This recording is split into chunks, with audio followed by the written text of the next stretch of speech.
प्रमेय नंबर 9, इतनी आसान आसान सी थ्योरम है, ठीक है ना। ठीक है, बातें करते हैं, ठीक है।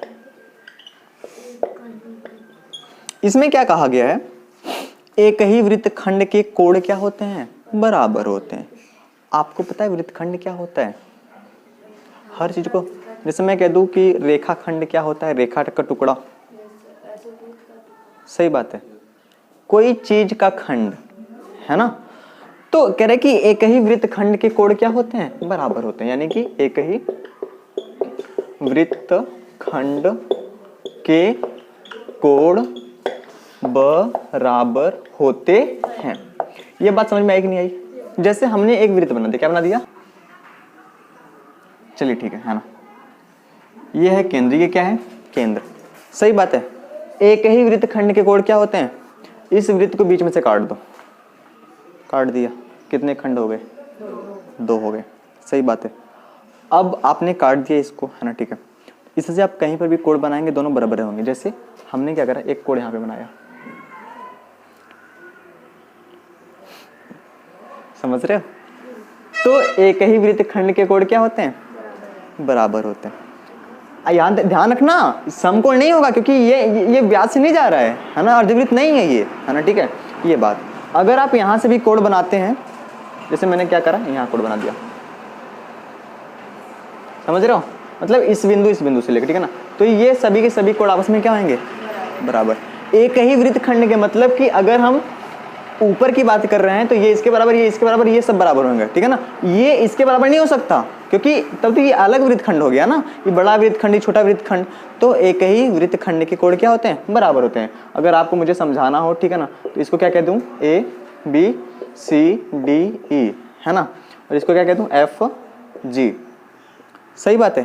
तो हमें क्या कहना पड़ेगा कि इस प्रमेय के अनुसार कि भैया जो कोण ए सी बी होगा वह कोण क्या होगा, ए डी बी होगा, हाँ या ना, ए डी बी होगा, और वही कोण ए ई बी होगा, हाँ या ना, ए ई बी। लेकिन एक ही वृत्तखंड, अगर हम इसकी बातें करें, इसको क्या कहूंगा, कोण ए एफ जी जो होगा वो कोण ए एफ जी जो होगा वो कोण किसके होगा, ए जी बी के बराबर होगा। तो एक ही वृत्तखंड के कोण बराबर होते हैं। ये बात खाली समझना आता, ठीक है। फटाफट से नोट डाउन करो, खत्म प्रमेय, है ना। करते थ्योरम। जिंदगी में कई बार क्या होता है, सीरियस भी होना इंपॉर्टेंट होता है, हाँ या ना, ठीक है। थ्योरम 10, ठीक है। इसी का जस्ट रिवर्स है, इसी का जस्ट उल्टा है। उल्टा क्या है ना, कि अगर आपके पास एक रेखा है, क्या है, एक रेखा है, सही बात है। अगर आप इस रेखा से एक ही तरफ 2 कोण बनाते हैं, कितने, व्हाट मीन बाई एक ही तरफ, या तो ऊपर या तो नीचे। अब इधर तो एक तरफ नहीं कह पाएंगे, है ना, ठीक है। अगर आप इससे क्या करते हो, एक ही तरफ 2 कोण बनाते हो, क्या करते हो, एक ही तरफ 2 कोण बनाते हो, है ना, ठीक है, हाँ या ना, और ठीक है, सही बात है। तो ये जो चारों के चारों बिंदु हैं, 1 बिंदु 2 बिंदु 3 बिंदु 4, ये एक वृत्त पर स्थित होंगे। आपको नहीं लग रहा जस्ट इसी का उल्टा है? अगर मैं इसको ऐसे मिला दूं, ठीक है ना, मुझे देखो अब चूंकि ये मिलाना बड़ा मुश्किल होएगा, है ना, ठीक है, फिर भी मैं आपको समझाने के लिए थोड़ी सी बना दूं, ठीक है ना। समझ में आया कि नहीं आया? तो आपको समझाना तो था ना, है ना। इसको क्या कह दूं, ए बी सी डी, आपको लगेगा कि चित्र एकदम वैसा ही बन गया दोबारा से, हाँ या ना। ये वृत्त का क्या है, केंद्र है, सही बात है। तो पहले समझना मैंने क्या कहा कि अगर आपके पास एक रेखा है और आप दोनों तरफ उससे क्या बनाते हैं, को मतलब कितने भी तरफ, ठीक है ना, बनाओ, तो वो जो 1 2 3 4 बिंदु हैं वो क्या होंगे, वृत्त पर स्थित होंगे। इसी को एनसीईआरटी ने इतनी खतरनाक लैंग्वेज में लिखा है कि बच्चा डर जाए क्या मर जाए बाबू, ठीक है ना। देखो इसमें क्या लिखा है, लिख लो लिखवा रहा हूँ, इतना खतरनाक। इन्होंने क्या लिखा है, यदि 2 बिंदुओं को मिलाने वाला रेखाखंड उसको अंतर्वृष्ट करने वाले रेखा के एक ही ओर स्थित 2 अन्य बिंदुओं पर समान कोण अंतरित करे तो चारों बिंदु एक वृत्त पर स्थित होते हैं। आपकी एनसीईआरटी की किताब में है ये प्रमेय, आप खुद से लिख लेंगे, हाँ या ना। पर जो मैंने बताया है उस पर गौर करेंगे, है ना। चलिए आप अपने एनसीईआरटी किताब में से लिख लेंगे, है ना, ठीक है। और इस प्रमेय को मैथमेटिकली कैसे लिखेंगे इसकी बातें करें, ठीक है ना, गणितीय रूप में, है ना, ठीक है ना। मैथमेटिकली कैसे लिखेंगे, if angle A C B, if angle A C B, है ना, बराबर किसके है, एंगल ए डी बी के, देन क्या होगा, देन चारों वृत्त अर्थात ए बी सी तथा डी एक ही वृत्त पर होंगे। ये थोड़ी सी आपको समझने के लिए लिखवाया है, ठीक है ना, ज़्यादा कचरा नहीं मचाएंगे, ठीक है ना, जैसे पढ़ाया है वैसे पढ़ लेंगे, है ना। बातें करते हैं प्रमेय नंबर 11 और 12। जो 11 है और जो 12 है, जो 12 है वो 11 का क्या है, विलोम है ना, तो बहुत दिक्कत वाली बात, और इसके बारे में आप पहले से जानते हैं, है ना, ठीक है, ठीक है। तो बातें करते हैं प्रमेय नंबर 11।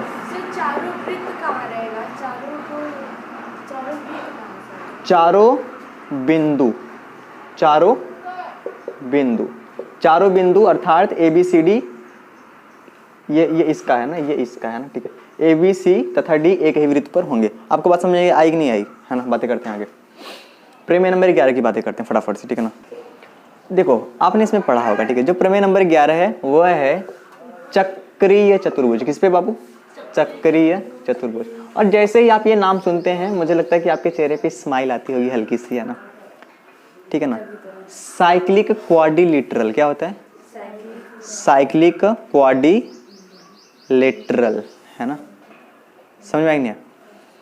अब समझो चक्रीय चतुर्भुज क्या होता है भाई, ऐसा चतुर्भुज जिसके चारों तरफ मतलब उसके चारों ओर एक चक्कर हो, वही तो होगा ना, ठीक है। इसका मतलब चक्रीय चतुर्भुज क्या होता है कि अगर हमारे पास एक कोई चतुर्भुज है, क्या है, और वह चतुर्भुज के जो चारों के चारों बिंदु हैं वो क्या हैं, वो किसी वृत्त पर स्थित है। किस पे बाबू, किसी वृत्त पे स्थित है ना, ठीक है।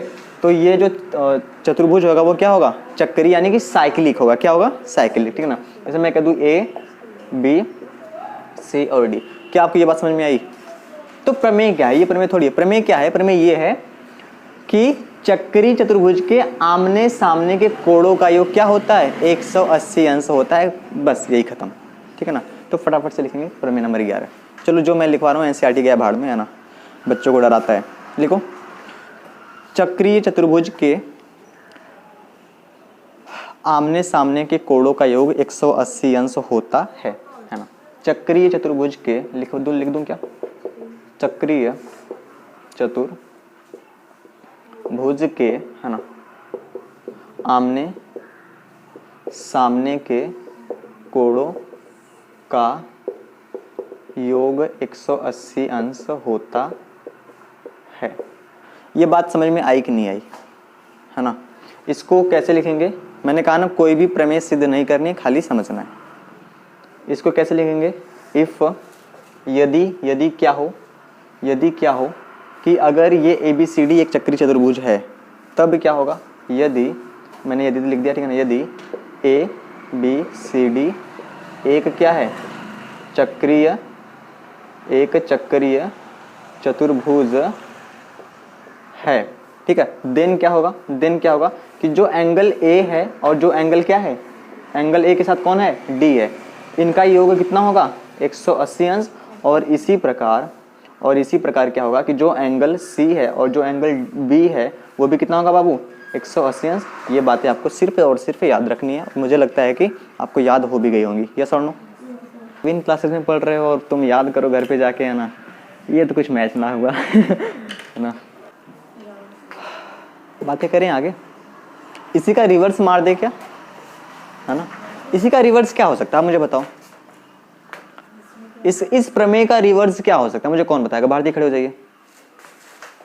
और ये कैमरा मैं आपके सामने घुमा दूंगा, ठीक है, अगर आप नहीं बता पाएंगे। चलो बताइए क्या होता है, इसका रिवर्स क्या होएगा, उल्टा। सीधा क्या है कि आमने सामने के कोणों का योग 180 अंश होता है, नहीं, अगर ये चक्री है तो आमने, हाँ, जैसे चतुर्भुज का आमने सामने का कोण अगर 180 अंश होगा तो वो चक्रीय चतुर्भुज होगा।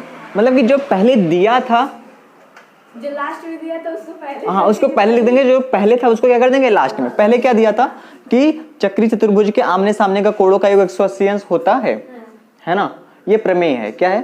प्रमेय है। तो दिया ये है ना कि चक्रीय चतुर्भुज पहले कह दिया है, तो अगर ABCD एक चक्रीय चतुर्भुज है तो इसके जो कोण होंगे आमने सामने कितने होंगे? 180। इसका उल्टा मार देते हैं कि अगर कोण आमने सामने के 180 अंश होंगे तो वो क्या होगा? चक्रीय चतुर्भुज आएगा। ठीक है ना, तो आपको समझना पड़ेगा। ठीक है ना, हर चीजें हम रट नहीं सकते हैं। ठीक है, तो ये आपको समझना पड़ेगा। ठीक है, तो फटाफट से लिखो रिवर्स प्रोसेस, है ना। ठीक है, प्रमेय नंबर 12, ये है प्रमेय नंबर 12, है ना, इसी का रिवर्स प्रमेय 12, है ना। ठीक है ना, कैसे लिखोगे? कैसे लिखोगे? यदि किसी चतुर्भुज में, लिखो, यदि किसी चतुर्भुज में, यदि किसी चतुर्भुज में, यदि किसी चतुर्भुज में आमने सामने के कोण, आमने सामने के कोणों का, अच्छा आमने सामने को इन्होंने क्या कहा है? सम्मुख। क्या कहा है? सम्मुख। ठीक है ना, जैसे मैं आपके सम्मुख खड़ा हूं ना, आप मेरे सामने और मैं आपके सामने। ठीक है, तो यदि किसी चतुर्भुज में आमने सामने के कोणों का योग कितना है? 180 अंश है, तो वह त्रिभुज, सॉरी वह चतुर्भुज क्या होगा? तो वह चतुर्भुज क्या होगा? चक्रीय होगा। हाँ या ना? फटाफट से बनाएंगे। ठीक है ना,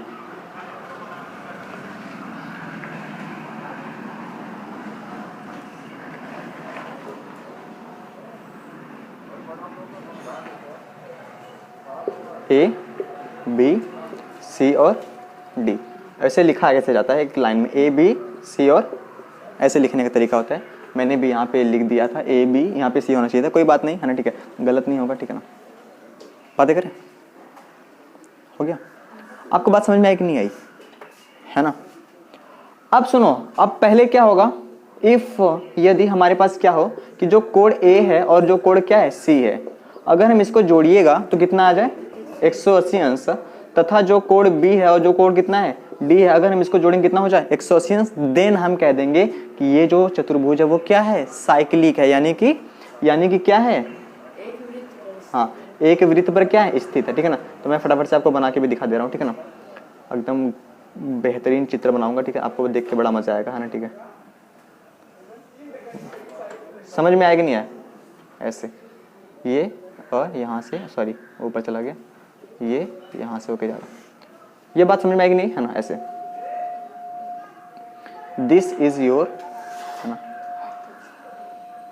इंट्रोडक्शन ऑफ 10.5 द एंड, है ना। ठीक है ना, तो इंट्रो ऑफ 10.5 द एंड, आगे अपन क्या बातें करेंगे?